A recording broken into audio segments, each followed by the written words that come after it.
뉴스쇼 금요일의 코너입니다. 뉴스의 속으로 훅 파고드는 시간 훅뉴스. 오늘도 권민철 기자 나와 있습니다. 어서 오세요, 권 기자. 안녕하세요. 오늘 훅뉴스에서 좀 깊이 들어가 볼 이야기는 뭔가요? 오늘 또 관련 음성 준비되어 있습니다.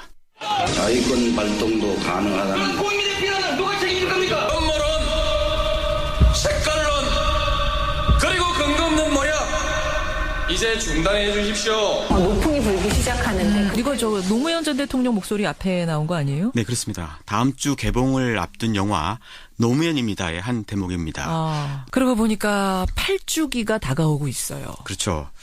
노 대통령을 사랑하는 일반 국민들 가운데는 8년이 지난 지금도 당시 왜 전직 대통령이 죽음을 선택할 수밖에 없었는지 그 진실을 궁금해하는 분들이 많은 것 같습니다. 맞습니다. 특히 그 당시에도요. 정치적 타살이다 이런 얘기가 있었잖아요. 그렇죠. 그러니까 뭐 스스로 목숨을 끊었다는 그 자체에 대한 의혹은 아니고 자살이냐 타살이냐 이런 의혹은 아니지만 네. 누군가 원인을 제공한 게 아니냐 네. 이 말씀이에요. 자, 그렇다면 그 당시 상황을 좀 하나하나 짚어가 볼까요? 먼저 대통령이 퇴임하던 그날로 되돌아가 보겠습니다. 2008년 2월 25일. 25일입니다. 여러분, 제가 말 놓고 한마디 할까요?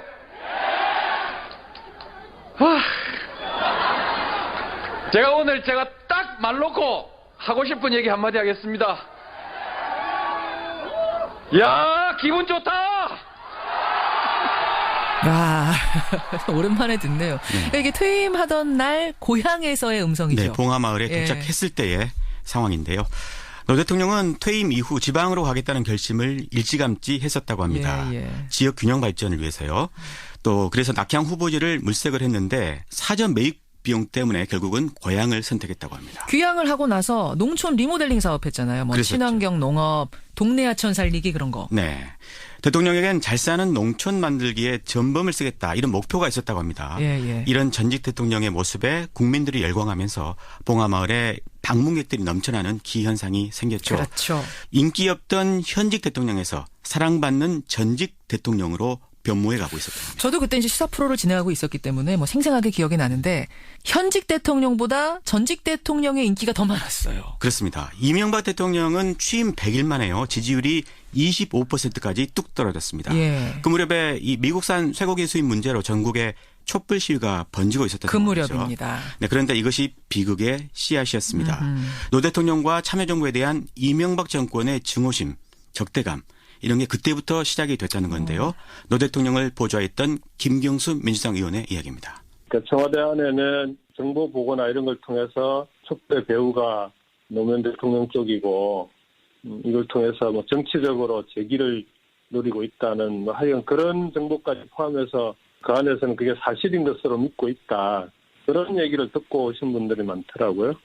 그 노무현 전 대통령이 전 대통령인데 정치적으로 재기를 할 거다 이런 얘기가 막 돌았다고요? 네, 그렇습니다. 허허. 참여정부 인사들에 대한 뒷조사가 그래서 이제 그 뒤부터 이루어졌는데요. 예. 검찰을 동원해서 뒤를 캐기 시작했다는 겁니다. 참여정부 고위 인사의 이야기입니다. 나하고 좀 아까 있던 뭐 기억하는 분들 계좌 뭐 이런 거 뒤져보고 나뿐만 아니라 다들 그렇게 했어 뭐 10만 원까지도 다 뒤졌다니. 이제 중수부에서 딱 오래 들었어 내가. 이게 이 사람 이 증언한 분뿐 아니라 다 그랬다? 그래서 제가 다른 분들에게도 확인을 해봤거든요. 예. 역시나 마찬가지였습니다. 저부터 시작해서 저하고 관계됐던 모든 사람들의 계좌가 다 까지고 정치적으로 저기를 무력화시킨다라고 하는 그 일련의 과정들을 조직적이고 의도적으로 해왔던 거죠. 소위 이제 그들이 얘기하는 이제 진보좌파의 뿌리를 뽑아버리겠다라고 했던 것이죠. 조직적이고 의도적으로 털었다. 이게 지금 두 사람 다 음성 변조를 한 거죠? 네, 이분들이 한사코 정식 인터뷰는 고사를 했는데요. 다 지난 이야기고 또 문재인 대통령 시대에 이 문제를 들춰내면 또다시 정치적으로 논란을 빚을 수 있기 때문이다.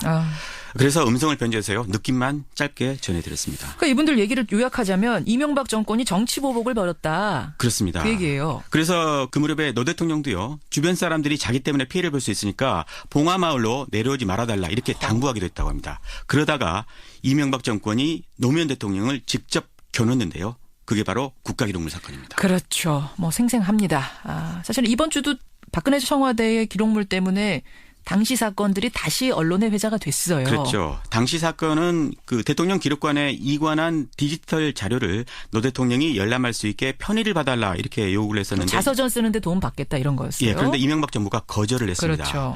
그래서 하드웨어를 복사해 가져간 거거든요. 예. 이거는 그 노 대통령의 기록물 애착에서 비롯된 측면도 있다고 합니다. 그러니까 대통령은요. 전직 대통령의 기록물이 후대에 활용되도록 법을 만들어서 대통령 기록관을 설립하기까지 했거든요. 예. 근데 어떻게 문제를 그 당시에 삼았던 거죠? 대통령 기록물이 유출됐다 이런 식으로 몰아갔습니다. 하지만 그게 원본도 아니고요. 또 노 대통령에게 기록물 열람을 협조만 하면 될 일을 중대 위법 행위로 몰아간 겁니다. 그런데 중요한 거는 이명박 대통령도 이 복사본을 가져가는 것을 애초에는 양해를 했다고 합니다. 그래요. 그러니까 다 알고서도 마치 도둑맞았다 이런 식으로 이슈화를 한 거죠. 다시 김경수 의원의 이야기입니다. 예. 노무현 대통령이 이명박 대통령하고 전화 통화까지 했습니다. 이 내용으로. 그때 통화한 기록이 녹취록으로 다 남아 있어요. 그렇게 통화해놓고는 그 다음에 이제 언론을 통해서 또 그런 식으로 공격하고 기록물이라고 하는 걸 이지원이라고 하는 걸 자신들의 정치적으로 궁지에 몰려있는 상황을 탈출하기 위한 도구로 활용을 한 거죠. 그러니까 처음부터 아예 안 된다 했으면 안 가져갔을 텐데 된다 해서 가져갔는데 나중에 돼서 도둑 맞았다. 문제 삼은 거죠. 뒤통수를 치는 식이 되니까 이게 결국은 대통령 망신 주기 하려고 그런 거 아니냐 이렇게 보는 거예요? 그렇습니다. 결국에 백기를 든 거는 노 대통령이었죠. 이 문제 때문에 비서진들이 줄줄이 검찰에 소환이 됐지만요. 예. 나중에 한 명도 기소되지가 않았습니다. 그래요. 비극의 시작은 그 다음부터인데요. 대통령과 친분이 있는 기업들에 대한 세무조사가 시작이 된 겁니다. 예. 국세청이 사실 마음먹고 기업을 털면 안 털릴 기업은 없다. 이게 삼척동자도 알 일일 겁니다. 그렇죠. 대통령이 훗날 유서에 이렇게 썼는데요. 나로 말미암아서 여러 사람이 받은 고통이 너무 크다. 이렇게 썼던 게 바로 이런 걸 말하는 것이었을 겁니다. 보복성 세무조사에 나섰다. 이게 그러니까 언제쯤이죠? 2008년 7월, 그러니까 퇴임 5개월 만이었습니다. 노 대통령의 후원자로 알려진 박연차 태광실업 회장이 이 타겟이었는데요. 그렇죠. 그해 12월부터 박 회장과 노 대통령의 형 노건평 씨가 이제 구속이 되기 시작을 했습니다. 이어서 조카 사위인 연철호 씨, 또 권양숙 여사, 아들인 건호 씨까지 줄줄이 소환이 됐습니다. 예. 혐의는요.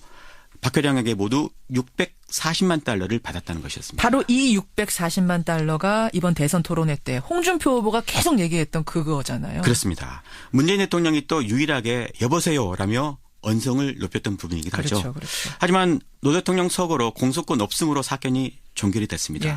아무튼 당시 검찰은요. 노 대통령 가족들 수사는 물론 친구인 정상문 청와대 총무비서관도 이 특수활동비로 비자금을 조성한 혐의로 구속을 시켰습니다. 예. 급기야 노 대통령까지 직접 소환하기에 이르렀죠. 그 소환할 때 뭐 온 나라가 난리였죠. 2009년 4월 30일이었죠. 예. 언론들이 헬기까지 띄워서 생중계를 했습니다. 하지만 당시 혐의는 딱 2개뿐이었는데 말이죠. 2개의 혐의 뭡니까? 박연차 회장이 권 여사에게 돈을 건넨 사실을 대통령이 알고 있었는지. 대통령도 알았느냐? 예, 또는 대통령이 돈을 요구했는지. 이게 하나였고요. 또 하나는 정상문 비서관이 비자금을 조성을 할 때 알고 있었는지. 그것도 알았느냐? 예, 이렇게 두 부분이었습니다. 그 우병우 당시의 중수 1과장. 네. 노 대통령한테 막말했다는 얘기도 여기에서 나오는 거죠? 그렇습니다. 당시 대통령 조사 현장에는요. 문재인 대통령과 전해철 의원이 입회를 했는데요. 예. 제가 전해철 의원에게 직접 확인해 봤습니다. 그런 일이 있었냐. 그런데 그런 일이 없었다. 이렇게 그래요? 확인해 줄 수 있다고 이야기를 하더군요. 아. 다만 이인규 중수부장은 대단히 건방졌다. 말투는 공손했지만 태도엔 오만과 거만함이 가득 묻어 있었다. 이거는 문 대통령이요 2011년에 발간한 운명이라는 책에 나온 부분입니다. 이거를 이인규 당시 중수부장한테도 확인해 보셨어요? 제가 전화를 걸어봤는데요. 한번 들어보시죠. 불편하시더라도 한 가지 여쭤볼 게 좀 있어서 전화드렸는데요. 응하지 않겠습니다. 조용히 살겠습니다. 다시 자꾸 그 옛날 얘기 하고 싶지 않습니다. 예, 들어가세요. 이렇게 대화하셨네요. 당시 수사가 꽤 오래 진행이 됐어요. 13시간 정도 진행이 됐는데요. 예. 하지만 사전에 제출한 서면 답변서의 내용에서요. 한 걸음도 나가지 못했다고 합니다. 문재인 대통령은요. 방금 말씀드린 그 운명이라는 책에 이렇게 적었습니다. 박연차 회장 말 말고는 증거가 없었다. 대통령과 박 회장의 말이 서로 다른데 박 회장 말이 진실이라고 뒷받침할 만한 증거를 전혀 갖고 있지 않았다. 예. 심지어 통화 기록조차 없었다. 통화 기록이 없다는 것은 통화한 사실이 없다는 것입니다. 이렇게 적었습니다. 한마디로 무리한 소환 조사였다는 거잖아요. 검찰로서는 소환 자체의 목적이 있었던 것 같습니다. 어허. 또 하나의 목적은 박연차 회장과의 대질 신문이었거든요. 예. 그래서 변호인들이 반대해서 결국에 무산이 됐지만 대질을 거절한 것을 가지고 또 기사화가 됐습니다. 돈 받은 사실 들통날까 두려워서 거절하는 거 아니냐 이런 식으로. 그런 식으로요. 검찰로서는 사실 손해볼 게 없는 장사였던 셈입니다. 검찰은 권력의 신여다 이렇게 하지 않습니까? 예. 역사적으로도 노무현 수사는 대표적인 권력의 비위맞추기 수사라는 오명을 지우기 어려울 것 같습니다. 근데 검찰이 이제 가족들 문제로 대통령 가족들 문제로 대통령을 부른 게 그 전에도 있었습니까? 과거에 김영삼, 김대중 전 대통령도 아들 비리 혐의가 있었잖아요. 있었죠. 하지만 직접 부르지는 않았습니다. 노 대통령이 처음이었던 거죠. 처음이었군요. 이번에 보면은 검찰이 박근혜 대통령 소환 조사하고 나서 6일 만에 구속영장 청구했는데 그때는 어땠습니까? 소환 조사는 사건의 마지막 수순이죠. 예. 소환하면은 곧 신병 처리를 하거나 아니면 불구속 기소하거나. 하지만 이해할 수 없는 일이 벌어졌습니다. 무려 23일 동안 아무 조치도 안 하고 시간만 끌었습니다. 그 기간 동안 검찰발로 별의별 언론 보도가 나왔는데요. 예. 대표적인 게 바로 이런 보도입니다. 권양숙 여사가 노무현 전 대통령의 회갑 선물로 받은 1억 원짜리 명품 시계 2개를 논두렁에 버렸다고 노 전 대통령이 검찰에서 진술한 것으로 확인되었습니다. 단독 보도입니다. 권 여사가 자기 몰래 시계를 받아 보관하다가 봉화마을 논두렁에 버렸다고 진술한 것으로 확인됐습니다. 뭐 이것도 생생하게 기억나실 겁니다. 네, 이런 류의 보도가요. 노 대통령을 죽음으로 내몬 또 다른 원인이었다. 이런 평가가 뒤따랐죠. 그렇죠. 문재인 대통령은 운명에서요. 사법 처리까지 여의치 않으니 언론을 통한 망신 주기 압박으로 굴복을 받아내려는 것 같았다. 언론은 기꺼이 공범이 됐다. 이렇게 적었습니다. 언론이 공범이 됐다. 네, 방금 논두렁 보도요. 이거 오보입니다. 오보죠. 그 오보에 국정원이 공작을 했다. 이런 게 이제 이인규 중수부장의 발언으로 언론에 보도가 됐던 게 있었거든요. 이런 언론 행태, 특히 진보 언론 행태에 대해서 문재인 대통령은 운명에서 서운함을 내비치기도 했습니다. 말하자면은 어떻게 진보 언론들까지도 이렇게 하느냐라는 서운함? 그렇습니다. 그래요. 친노 정치인들은 이렇게 보고 있더라고요. 노 대통령이 전방위적인 이런 공격을 허용하다가는 자기 한 명 때문에 진보 진영 전체가 회복불능의 상처를 입게 될 것이라는 부담을 느꼈다.